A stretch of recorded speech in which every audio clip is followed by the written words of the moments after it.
Vous n'avez pas changé. Alors, on va commencer cette seconde partie et on s'en excuse, on en est désolé, par un sketch qui n'a aucun intérêt, qui est emmerdant comme tout, mais c'est un sketch culturel. Or, nous avons besoin de subventions.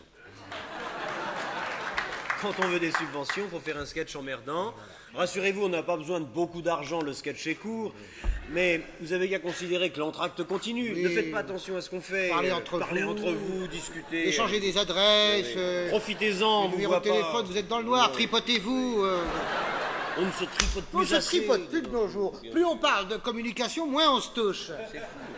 C'est vrai, hein? C'est vrai, les gens font des agrégations en communication, ils finissent chauves à Strasbourg. Ouais, c'est fou.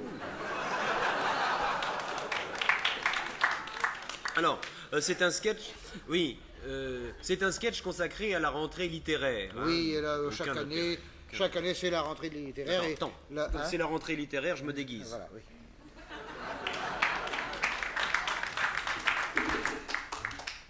Et chaque année, la moitié de la France écrit des livres. Pour l'autre moitié qui les lit pas. Qui les lit pas. Alors, bonsoir Bernard. Bonsoir Bernard. Bonsoir Bernard. On n'a qu'un prénom pour deux, c'est une compression de budget. Voilà, c'est ça. Alors j'ai reçu des paquets de livres que je n'ai pas eu le temps de lire car je n'avais pas envie d'avoir le temps. Mais par contre, j'en ai retenu un que je vous ai envoyé, que vous avez peut-être lu, je ne sais pas. J'en discutais l'autre soir avec Toscan du Glandier et il était dithyrambique, lui non plus ne l'avait pas lu, c'est pourquoi il le trouvait très bien. Et il me disait, mon chat, il m'appelle mon chat, ce livre est extraordinaire. Dès qu'on l'a ouvert, on le referme. Alors, nous ne citerons pas le nom de l'auteur pour ne pas faire de peine à ses parents qui ont pris le maquis dans les pouilles et non pas le... Bon, en attendant que ça se tasse. Alors Bernard, vous allez nous parler un peu de ce livre. Oui, c'est formidable. Moi, vous me l'avez envoyé, donc je l'ai reçu. Et... Alors, bon. Moi, j'ai tout lu. J'ai lu tout le dos de la couverture. J'ai lu, vraiment... C'est formidable, moi j'ai trouvé ça formidable. Hein. Je sais pas, bon, c'est un livre, bon, alors on lit ça. C'est vrai, hein, formidable. Ouais, alors, bon, ça m'a tellement sidéré, que je l'ai appris par cœur et je vais vous le citer de mémoire. Je dicte. Oh merde.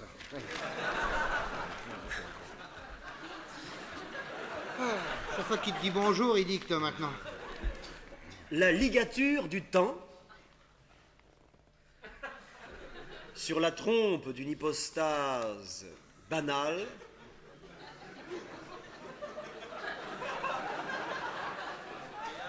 nous survit-elle. Éliminer. Ça fait vit-elle éliminer le... Quand on le dit vite, ça fait vit-elle éliminer. Quand on le dit vite seulement. Nous survit éliminer. Éliminer la catacrèse et l'aquilon pour sauver la parallaxe de nos amours bancales. Il faudrait savoir où les cales sont. Ça fait les caleçons. Quand on le dit vite,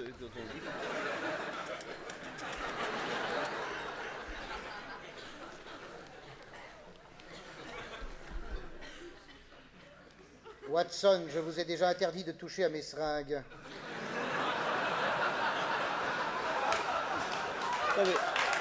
Vous ne trouvez pas ça sublime? Non, je ne trouve pas ça sublime, je trouve ça emmerdant. Et vous non, moi non plus, mais c'est le premier ouvrage d'un jeune écrivain. Et Françoise Verny, vous voyez tout ce qui est Françoise Verny, qui règne sur l'édition française depuis une trentaine d'années, mais Françoise Verny, vous la visualisez, c'est un soufflet d'accordéon rouge sur une roue de tracteur, vous voyez, c'est Françoise Verny qui, Françoise Verny qui, je trouve pas le mot, qui lit l'avenir dans les glaçons, lui prédit un avenir brillant et elle se trompe rarement. C'est vrai. C'est vrai qu'on lui doit nos plus grands écrivains actuels, BHL par exemple. Par exemple, BHL. Et à ce propos, Bernard-Henri Lévy nous concocte un essai littéraire consacré à l'homosexualité et l'asthme chez Marcel Proust. D'après BHL,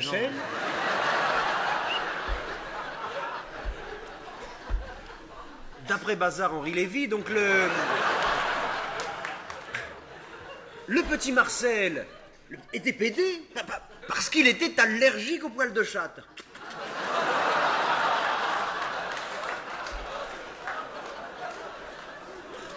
C'est pénétrant. Et alors, à part ça, quoi de neuf dans cette rentrée? Eh bien, très attendu, le dernier Cavana. Ah, Après les Rital et les Ruskoff, les Bicots.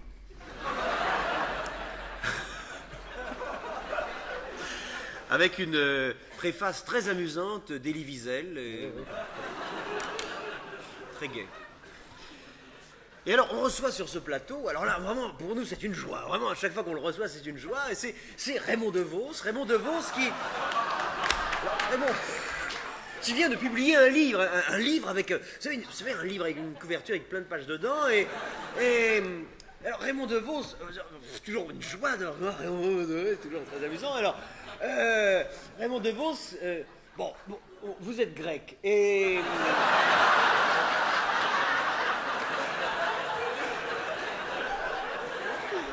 Et alors, pour vous, moi, il y a une question, moi, quand je vous vois, je me demande, le rire, est-ce l'humour?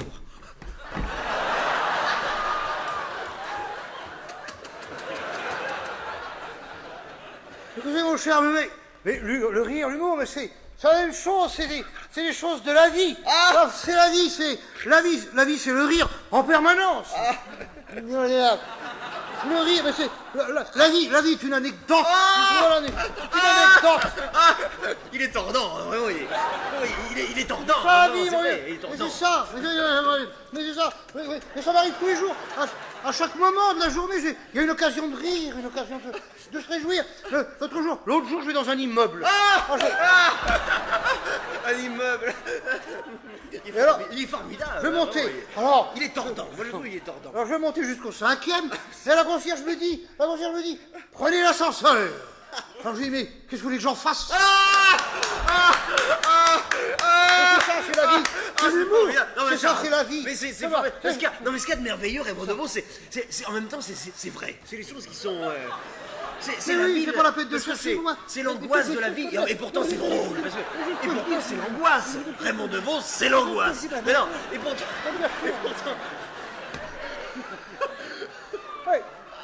L'autre jour, j'ai... Moi, je dis que Oui, c'est alors, du Kafka. oui. C'est du Kafka. Oui, si on veut, oui. Oui. C'est vraiment du Kafka. Ah oui, C'est- heureusement que vous prononcez le F. Il est tordant, il est tordant. Alors l'autre jour, je dis à ma femme, tiens, Ah oui, votre femme.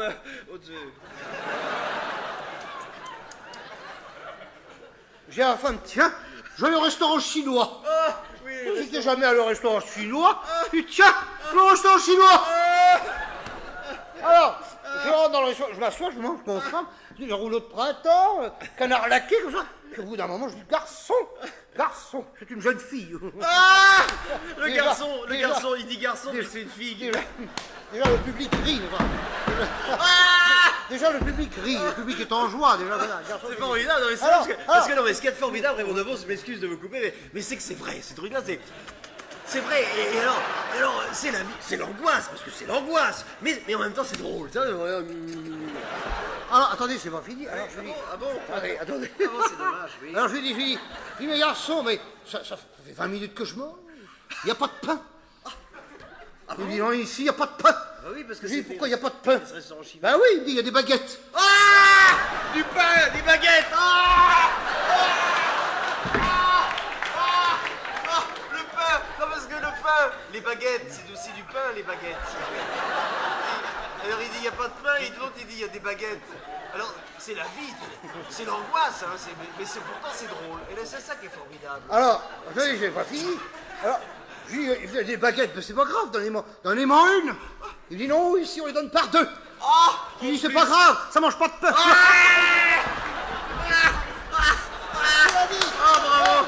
Bravo. C'est formidable. C'est vraiment l'angoisse. C'est l'angoisse. Les infirmiers peuvent revenir le chercher, merci. C'est vraiment l'angoisse. Alors,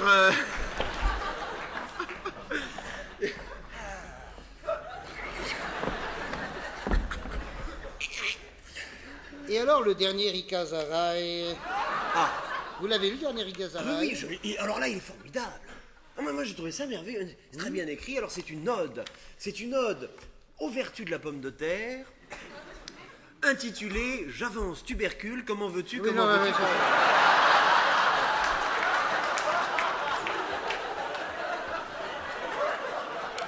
Et alors, c'est amusant parce que c'est un livre qu'il faut conserver à l'ombre, sinon il germe. Mais vous savez, Bernard, Rikazaraï ne fait pas qu'écrire, elle travaille dans son laboratoire. J'ai eu peur qu'elle ne chantue. Non, non. Et le mois dernier, elle a inventé le thermomètre biologique. Eh oui, authentique. Alors vous allez me dire, qu'est-ce que c'est que le thermomètre biologique? Mais alors qu'est-ce que c'est que le thermomètre biologique? J'étais sûr que vous me poseriez la question. Alors, le thermomètre biologique, c'est une courgette. C'est une courgette. C'est... Bon, vous voyez... Oui, enfin, comme ça. Vous la conservez pendant 50 minutes.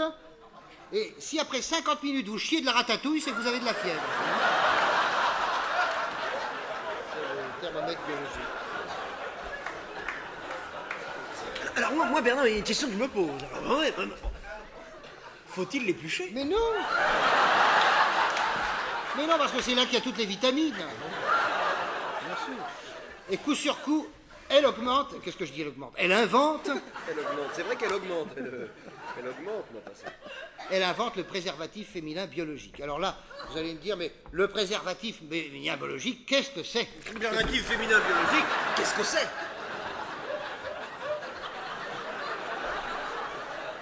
J'étais sûr que vous me cracheriez la question. Alors, eh bien, le préservatif féminin biologique, c'est simple, c'est un canard. Enfin, un palmipède, voyez-vous. Alors, il faut lui écarter les pattes arrière, il faut le vider. Ah bon? Oui, sinon on ne peut pas le meubler.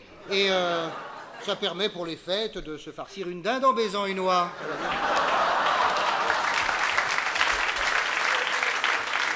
Alors, moi, il y a une question que je me pose, c'est faut-il enlever les poils? Non, mais non. C'est là qu'il y a toutes les vitamines. Ah bon? Enfin, vous pouvez laisser une plume, ça décore. Alors, Bernard, je crois que vous avez un ouvrage historique à nous présenter. Mais oui. mais d'actualité. D'actualité, Non, évidemment. non, c'est un... C'est intitulé Autrefois Antoine Pinet.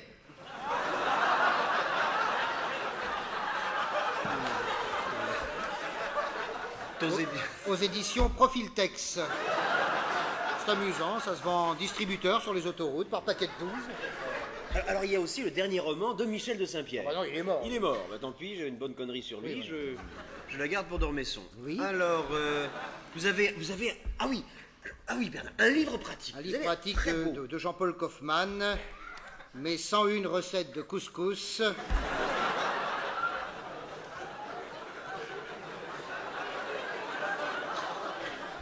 À faire d'une main quand l'autre est attaché au radiateur.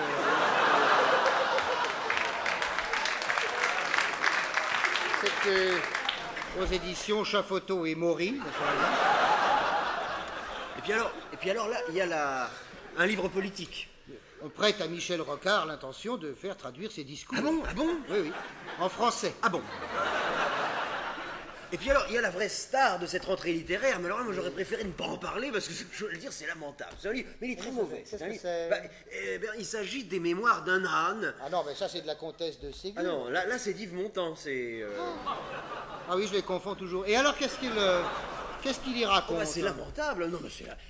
Pendant 300 pages, il raconte que Simone lui apparaît toutes les nuits en rêve pour lui dire de rapporter les bouteilles consignées. C'est lamentable. C'est lamentable. Ah, oui. C'est lamentable. Oui. Bah, si elle n'avait pas été alcoolique, ça aurait fait un couple heureux. Oui. Enfin, si elle avait été heureuse, elle n'aurait pas été alcoolique. Oui. Élémentaire, mon cher Tintin. Non mais voyez-vous, Milou, moi ce que j'aimais chez Yves Montand, C'est ce que nous aimions tous chez Yves. c'était Yves Montand, il avait un génie politique, c'est vrai, il avait un génie, vraiment, c'est incroyable, mais c'est vrai, il sentait les choses. Il sentait les choses. Yves Montand, il sentait. Il sentait. Il était. Et maintenant, je vous raconte pas.